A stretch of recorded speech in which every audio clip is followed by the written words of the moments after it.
नमस्कार, मैं हेमंत कुमार। जीतन राम मांझी की पार्टी हिंदुस्तानी अवाम मोर्चा ने नीतीश सरकार से समर्थन वापसी का फैसला लिया है।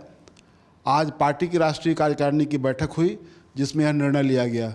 यह निर्णय अपेक्षित ही था, ऐसा होना ही था, क्योंकि वो जिस दिन उनका इस्तीफा हुआ था उसी दिन तय हो गया था कि ये गठबंधन से बाहर हो गए हैं। अब उसकी औपचारिकता पूरी हो रही है और ये राजभवन से इनको टाइम मिल गया है। 5:30 बजे ये लोग जाएंगे और वहाँ सरकार से समर्थन वापसी की चिट्ठी देंगे। हालांकि इससे कोई फ़र्क नहीं पड़ने वाला है, सरकार की सेहत पर कोई फ़र्क नहीं पड़ेगा, लेकिन एक परसेप्शन बनेगा कि महागठबंधन से एक पार्टी अलग हो गई है। तो आज जो संतोष सुमन जो पार्टी के अध्यक्ष हैं और उनके पिता जीतन राम मांझी पूर्व मुख्यमंत्री, वो पार्टी के संरक्षक हैं। तो इन लोगों की सदारत में बैठक हुई जिसमें ये पार्टी ने निर्णय लिया कि हम किसी भी पार्टी के साथ विलय नहीं करेंगे। थर्ड फ्रंट बनाने की भी बात इन्होंने की और एनडीए में जाने की भी बात की। हालांकि संतोष सुमन ने कहा कि एनडीए की ओर से अभी तक कोई ऑफर नहीं मिला है, लेकिन राजभवन में राज्यपाल से मुलाकात के बाद इनका दिल्ली जाने का प्लान है। इनकी शाम की फ्लाइट से ये दिल्ली जाएंगे। आज हमारी पार्टी के राष्ट्रीय कार्यकारिणी की बैठक थी। उस बैठक में आप लोग प्रेस वार्ता के लिए आए हैं। सभी प्रेस के साथियों को मैं धन्यवाद देना चाहता हूं। आज हमारी पार्टी के लिए एक अहम दिन था, क्योंकि आप सबको पता ही होगा किस तरह से घटनाक्रम हुआ है। हम लोग ने महागठबंधन पार्टी से समर्थन वापस लिया और जिस हिसाब से मंत्रिमंडल से मैंने इस्तीफा दिया, आप सबको पता है कि क्यों हम लोग ने ऐसा किया था।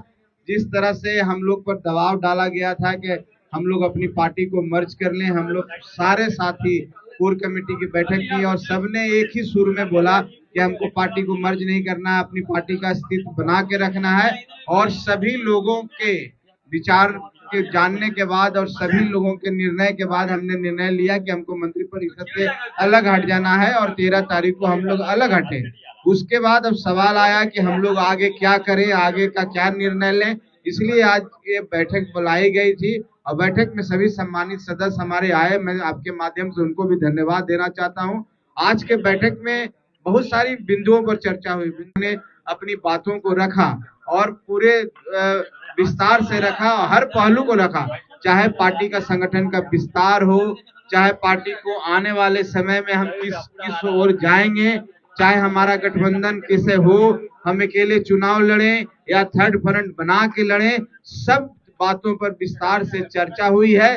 सब साथियों का विभिन्न तरीके का अपना अपना जो विचार है आया है और लेकिन अंत में सब, मैं आपके माध्यम से सभी को धन्यवाद देना चाहता हूं, लेकिन सब सदस्यों का एक ही विचार आया कि जो राष्ट्रीय अध्यक्ष माननीय संरक्षक महोदय का विचार होगा, सब पार्टी के एक कार्यकर्ता मानने के लिए तैयार होगा, क्योंकि जो हमारे संरक्षक महोदय का विचार होगा पार्टी हित में होगा। इसलिए मैं अपने आदरणीय संरक्षक महोदय को भी, अपने सभी सम्मानित राष्ट्रीय कार्यकारिणी के सदस्यों को, माननीय विधायकों को, हमारे प्रदेश अध्यक्ष जितने भी बैठे हुए हैं, डॉक्टर अनिल कुमार जी हैं, वीरेंद्र सिंह जी हैं, हमारे राष्ट्रीय उपाध्यक्ष हैं, रमेश सिंह जी हैं, जितने लोग हैं सबने मुझ पर विश्वास किया। मैं इसके लिए उन सबका धन्यवाद देता हूं और उन लोगों ने मुझे ये अधिकृत किया कि हम पार्टी हित में, पार्टी के लिए, कार्यकर्ताओं के हित के लिए, गरीबों की आवाज बनने के लिए जो भी निर्णय लेंगे उसके लिए अधिकृत किया गया है। साथियों, बहुत ही भरा विषय है और मेरे लिए भी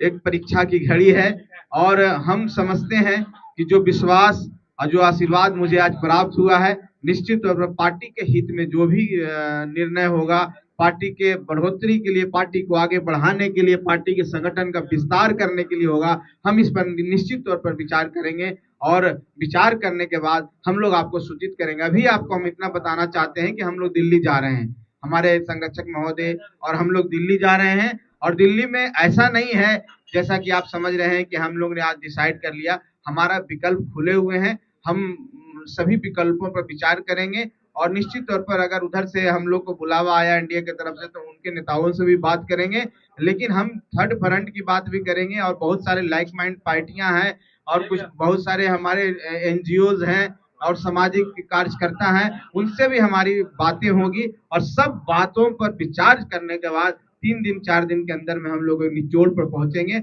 और उस निचोड़ जो फलाफल होगा आपको खबर कर देंगे। आज का जो हम लोग का विषय है, हम लोग सभी साथी जो यहाँ बैठे हुए हमारे माननीय सदस्य विधायक जो हैं, हमने सरकार का समर्थन दिया था, लिखित समर्थन दिया था। हम महामहिम महोदय राज्यपाल महोदय से हमने समय मांगा है और आज संभवतः 5 बजे या 6 बजे का समय मिलेगा। जिस समय मिलेगा हम लोग सब लिखित तौर पर जाकर के सरकार से अपना समर्थन वापसी के लिए हम लोग आज चले जाएंगे। ये बातें आपको बता रहे हैं। बाकी आगे की जो भी रणनीति होगी अभी 2-3 दिन और इंतजार करना होगा, क्योंकि हम लोग मंथन करेंगे। से बात नहीं बनेगी तो दूसरा तीसरा फ्रंट भी है विकल्प के रूप में। देखिए, ये बात नहीं है कि बनेगी कि नहीं बनेगी।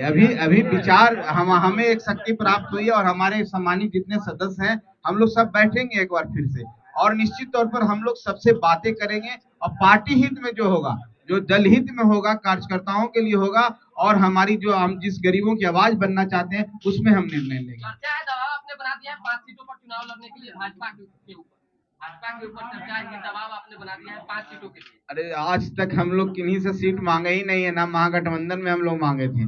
ये दबाव की बात कहाँ आती है?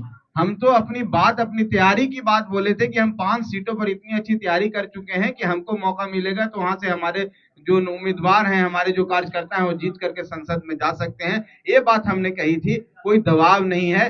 जब बातें होगी किन्हीं से तभी तो सीट की संख्या बताई जाएगी, उस पर विचार किया जाएगा। अभी बहुत प्रीमैच्योर है साथियों। मैं आपसे इतना ही कहना चाहता हूँ कि आप 2-3 दिन 4 दिन रुके, हम लोग दिल्ली से लौटेंगे। देखिए, निश्चित तौर पर दिल्ली हम जा रहे हैं तो अपनी संभावनाओं को तलाश करने जा रहे हैं और भी स्वास्थ्य कारणों से भी जा रहे हैं, लेकिन ये निश्चित तौर पर कि सभी बिंदुओं पर हम चर्चा करेंगे और 2-3 दिन का समय दीजिए। हम दिल्ली से वापस आएंगे तो एक स्पष्टता लेके आएंगे। देखिए, अभी कोई तय नहीं है, दिल्ली जाने के बाद तय होगा तो आपको तो पता ही चल जाएगा। राज्यपाल से जो मुलाकात होगी, क्या समर्थन वापसी के लिए भी आप राज्यपाल को देंगे? जी, निश्चित तौर पर आज राज्यपाल महोदय का समय मिलेगा तो हमारे सभी साथी यहाँ बैठे हुए हैं, जितने माननीय विधायक हैं, जो हमने समर्थन का पत्र दिया था, हम वो समर्थन वापसी के लिए वो पत्र उनको सौंप करके हम लोग आ जाएंगे। जो एक संवैधानिक व्यवस्था है, राज्यपाल महोदय का समय मांगा है और हम समझते हैं आज समय मिल जाएगा। दिल्ली जाएंगे तो आप कह नहीं रहे अमित शाह से मुलाकात होगी या किसी और नेता से मुलाकात? अभी ये भेग में है कि किनसे मुलाकात होगी। वहां जाने के बाद स्पष्ट हम कर देंगे आप लोगों को। आप लोग हर समय अपडेट करेंगे, आप निश्चिंत रहिए। तो ये अनुमान लगाया जा रहा है कि दिल्ली में भाजपा नेताओं से इनकी मुलाकात होगी। हालांकि ये बात इन्होंने कही नहीं है, लेकिन अनुमान लगाया जा रहा है कि दिल्ली में भाजपा नेताओं से इनकी मुलाकात होगी और उसके बाद ये तय होगा कि कब और किस दिन ये इनका एनडीए में ये शामिल होंगे। पहले भी ये एनडीए के पार्टी थे और अब वो तय होगा कि कहाँ कब शामिल होंगे या थर्ड फ्रंट पे रहेंगे। हालांकि थर्ड फ्रंट पे रहने की बात अब ये लगता नहीं है कि ऐसा होगा। ये ज़्यादा उम्मीद है कि ये एनडीए में ही जाएंगे। तो ये कुल मिलाकर के ये एक नया ये घटनाक्रम है कि ये सरकार से समर्थन वापसी के लिए अभी ये जा रहे हैं। और मैं फिर से बता दूं कि सरकार की सेहत पर इस समर्थन वापसी का कोई असर नहीं पड़ेगा, लेकिन इससे एक परसेप्शन तो बनेगा ही कि महागठबंधन से एक पार्टी अलग हो गई है। धन्यवाद। हमारा यह वीडियो अगर आपको पसंद आया हो तो इसे लाइक करें, सब्सक्राइब करें, फेसबुक पर फॉलो करें, यूट्यूब पर सब्सक्राइब करें। धन्यवाद।